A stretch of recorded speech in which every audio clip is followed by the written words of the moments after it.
तुम्हारे ये पांचों पितामह इस बात पर विवाद कर रहे हैं पुत्र कि इस युद्ध में विजय किसके कारण प्राप्त हुई।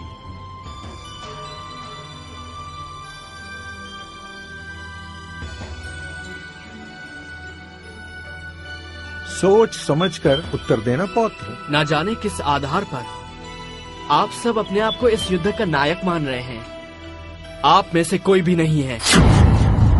इस युद्ध के एक ही महानायक हैं, मेरे गुरुदेव श्री कृष्ण। मुझे तो पूरे युद्ध में गुरुदेव श्री कृष्ण और उनके सुदर्शन चक्र के सिवा और कुछ नहीं दिखाई दिया। गुरुदेव श्री कृष्ण केवल दादा अर्जुन के सारथी नहीं, इस महायुद्ध के सारथी थे कृष्ण, केवल श्री कृष्ण।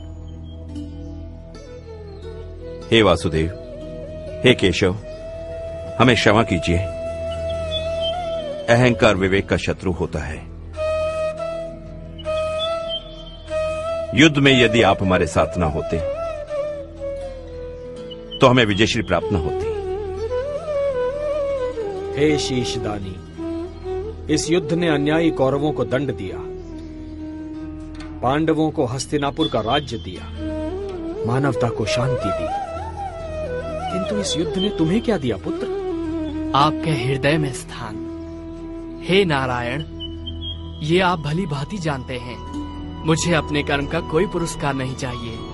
हे निष्काम कर्मयोगी, तुम्हारे कर्म का पुरस्कार तो मैं तुम्हें दूंगा। कलयुग में तुम मेरे ही नाम से जाने जाओगे और मेरी सारी शक्तियां तुम में निहित होंगी।